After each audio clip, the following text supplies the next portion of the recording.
محرم کا روزہ رکھنا مسنون ہے، ساتھ 11 کا یا 9 کا شامل کر لیا جائے۔ حضور جب تشریف لائے مدینہ المنورہ میں تو حضور نے دیکھا کہ یہود روزہ رکھتے تھے، تو پوچھا تم روزہ کیوں رکھتے ہو؟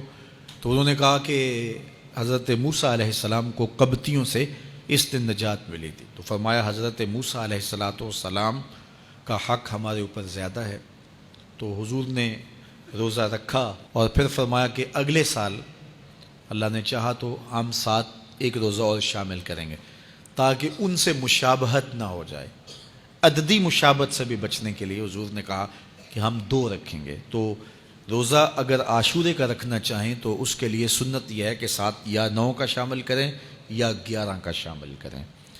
تو جو افضل ترین روزے ہیں ان میں سے عاشورے کے روزوں کا بھی شمار ہوتا ہے۔ تو اگر ممکن ہو تو جن کو اللہ نے صحت عطا کی ہے، تو آج کل اتنی شدت کی گرمی بھی باقی نہیں رہی، تو وہ یہ روزے رکھیں، ذکر و فکر کے اندر ان ایام کو گزاریں، اپنے والدین کی قبروں پر، اعزاء و اقرباء کی قبروں پر ہر جمعے کو جانا چاہیے۔ اس کے علاوہ بھی جب موقع ملے، یہ رواج جو پیدا ہو گیا ہے کہ 9 محرم کو یا 10 محرم کو مٹی ڈالنے کے لیے وہاں قبرستان میں جایا جاتا ہے، یہ 8 10 15 سال سے شروع ہوا ہے، جبکہ اس کی کوئی اصل نہیں ہے۔ تو اگر آپ روٹین سے جاتے ہیں تو آپ کو ہر جمعے کو جانا چاہیے والدین کی قبروں پر، اور وہاں جا کے ہر جمعے کو سورہ یاسین کی تلاوت کرنی چاہیے۔ تو سال کے بعد صرف 10 محرم کو یا 9 محرم کو جانا، یہ بہرحال اس دور کی ایجاد ہے، یہ کوئی مسنون نہیں ہے اور یہ کوئی سنت نہیں ہے۔ تو روٹین سے اگر کوئی جانے والا ہے تو چلا جاتا ہے تو کوئی حرج نہیں ہے۔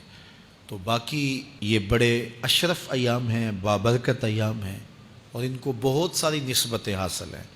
حضرت امام حسین رضی اللہ تعالی عنہ کی شہادت کے ساتھ یوم عاشور کو نسبت حاصل ہے، اور اس کے علاوہ بھی بہت سارے عالی مرتبت جو ہے وہ ہستیوں کے وصال کا دن بھی ہے، اور بہت سارے واقعات اس دن جو ہے وہ روح پذیر ہوئے ہیں۔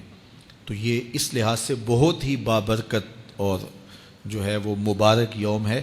تو اس دن کو ذکر و فکر میں، عبادات میں بسر کیجئے گا، اور اپنی زندگی کی ایک ایک ساعت کو اللہ اور اس کے رسول کے نام پر لگا دینے کے جذبوں سے سرشار ہو کے زندگی گزاریے گا۔ حضرت امام پاک انہوں نے اپنی زندگی دین کے لیے قربان کر دی، تو یہ 10 محرم ہمیں سبق دیتا ہے، اور ہم اس دن عہد کرتے ہیں اگر انہوں نے اپنے بچے بھی قربان کر دیے اور اپنی اولادیں بھی بھوک اور پیاس میں قربان کر دیں، تو ہم بھی یہ عزم کریں اس دن کہ ہم اپنی ساری زندگی حضور کے نام لگائیں گے، حضور کے دین کے نام لگائیں گے۔